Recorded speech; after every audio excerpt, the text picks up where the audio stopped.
Hey guys, welcome back to Foodie Down Bronx. So we have moved over onto the kitchen inside of American Grill, and I am here with co-owner and chef Victor Vando. Senor, how are you? I'm good. How are you? Thank you so much for taking some time out and talking to me about your business.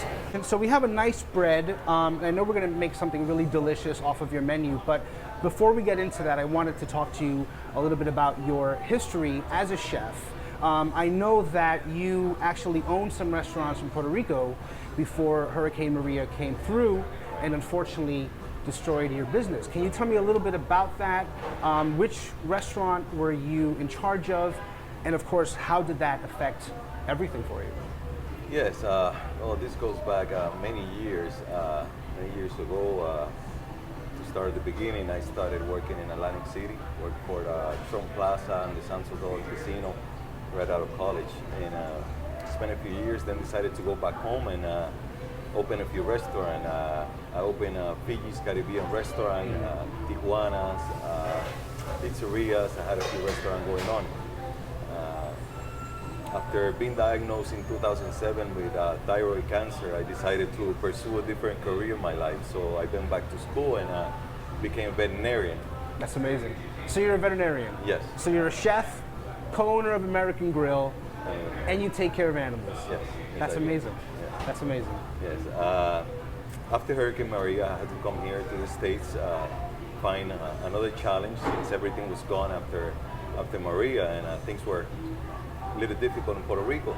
That's when Hector found out that I was here and he needed a little help with American Grill. So I'm here. I joined him, give him a little help. Are you originally from the Bronx? I'm originally from Puerto Rico. From Puerto Rico? San Juan, Puerto Rico. Okay, San Juan. So was there a specific reason, other than Hector reaching out to you, was there a reason why it was important to you to come to the Bronx and open up this type of business? Absolutely. Every time I walk through the Bronx and I see mainly the same food all over the place, same fried chicken, same pizza, and I think these people deserve something better, something good, and it was a great opportunity. It was definitely a challenge because we're bringing something new to the Bronx, something that not everybody has tasted, so we have to get new food into the market. It was definitely a challenge. But that was pretty much it. It was trying to get them to taste new meals, such as the fish tacos. Right. So we're going to do some California-style fish tacos, and I noticed that you have that on your menu. You have Memphis-style barbecue chicken. Yes. You have Philly cheesesteaks. You're sort of kind of like covering parts of the country with your food. So tell me exactly what we have here laid out to make the California-style shrimp tacos. Okay, this taco, as we know, it was originated in Baja California. A lot of surfers came up with it, and they started looking into different methods of doing so much fish in Baja California, so they came up with this. It's very big in Mexico, especially in San Diego. What we are going to do is we're going to make some fish tacos with nice, fresh, wild, sockeye Alaskan piece of salmon. Beautiful. Okay. And this is a beautiful type of fish, especially for tacos. Good texture, excellent flavor, good source of oils to your body, and omega, and a lot of nutrients. So it's a really good piece of fish. That is a beautiful piece of fish. Wonderful. This could also be done with any other type of fish, that especially a nice thick fish or flaky, white ear, or tilapia, or mahi-mahi, which we do a lot. Would you be able to, if a customer came in and asked you to modify the taco and maybe add a different type of fish, would you be able to do that, or do you suggest that they stick with? That's a good question. We make every taco fresh at the moment, so it might take a little bit of more time to make. Right. But we make it to order, so we can make it with whatever is fresh on the market that day. We can go. We buy that day and we make it with that. Like for example, today we have salmon. We got a good piece of salmon. We can make it with mahi-mahi, whatever they like. Awesome. Okay, so what else do we have here? We're gonna be doing some breading with a little panko and some flour and some buttermilk, a little bit thicker, so to hold out more the texture. And we're gonna be doing some coleslaw. The coleslaw, we have some purple coleslaw, we have some white cabbage, and some carrots. Awesome. we're gonna mix this with all these ingredients. It's a mayonnaise-based coleslaw. It's Fantastic. really good. Fantastic. Okay, so let's get to it. Let's see how this happens. And let me ask you, since you have so many different types of items on your menu, what do you find to be the most popular one? Because I feel like, you know, the more eclectic a menu gets, the more you feel like you're sort of sometimes maybe stretched out thin to, like, you know. That's a good question. This started as a burger joint. So, Okay. So we started, that's what we sell the most, hamburgers. I see. However, when I started with the new menu, when I joined, I started the new menu and I added a few items such as the fish taco, and it has become so popular that I would say about half of the things we sell are fish tacos. Wonderful. So Perfect. it's been Okay. really great. Let's get to it then. Let's see how right. this happens. Yes. We're gonna first cook the cabbage.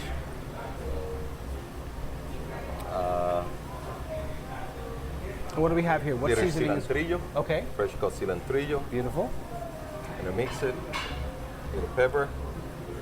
And this is done fresh daily. So when you order these tacos, this is done.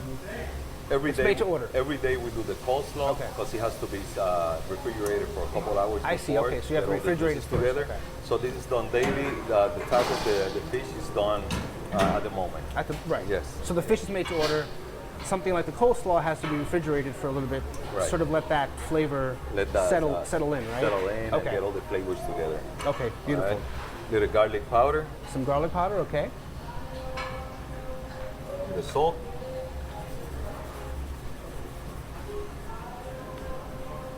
apple cider, Some apple cider, perfect. and What's sour this? cream. Sour cream, okay. Okay, wonderful. Are these local ingredients that you use for the restaurant? Most of them are local ingredients. I use sour cream and buttermilk that we cannot find locally, but we try to buy as fresh as possible, whatever we can get our hands on, especially on the fish. Right, right. So let me ask you, since you are a veterinarian, I'm assuming you have customers who know of this. Do you have people who maybe like order a taco and then they ask you like advice for their pets at the same time? To be honest with you, most people don't know, but the ones that have gotten to know a little bit better, that they found out that I'm a veterinarian, they do ask for some advice. A lot of them have my phone number, so this is like a 24-hour job. Yeah, yeah. I get to, they even bring him to the restaurant. I don't They let do. him in, but they do bring him outside. I have to go take a look at them to see what's going on. My dog's ear, he's hurting, and he's That's so scratching a funny. lot, so I have to go outside and make sure. So how long have you been a veterinarian? I just find it so fascinating that you have these two very different careers going on, but somehow you've married them together. So how long have you been a vet for? I've been a veterinarian for about 12 years. Wow. Okay. So Okay. I started a little bit late in life to become a veterinarian because it was after my illness, after I got Yes. diagnosed. So Yes. I wanted to do a change in life. So Okay. so I did. It was another 4 years of struggle at the time, Right. but it was well worth it. That's amazing. That's amazing. All right. So let's get back to All right. these delicious The tacos mayonnaise. and what we're making here. Mayonnaise. Okay. So we got the mayo, we got the sour cream, right? We just have- gotta fold in Okay. for a little while. You So can remind send me the again- smell of the apple cider. coming Remind me in. again how long that has to be refrigerated for. It has to be 'Cause- refrigerated for at least 2 hours. 2 hours. Yes, with Actually, that smell is hitting me right now. Yeah. It's sort of, You yeah. can tell there is that tanginess into the. Right. It goes very well with the crispiness of the fish. Yes, yes. So how long does it? So before you guys open during the day, how long do you have time allocated to prep before you open up those doors? How long before do you have to prep up most of the things in the kitchen? We are here. My employees are here at 7 a.m. doing all the prep. We open at 11, so they got to start doing all the Gotcha. coleslaw and all the preparation, baked potatoes for the steaks, marinating the beef, and cutting fries because we do make the fries are fresh cut, they're hand cut, Right. and so they'll have to be doing that prepping. Okay. Sometimes Sounds when good. we have catering, we start prepping on the day before. Right, right.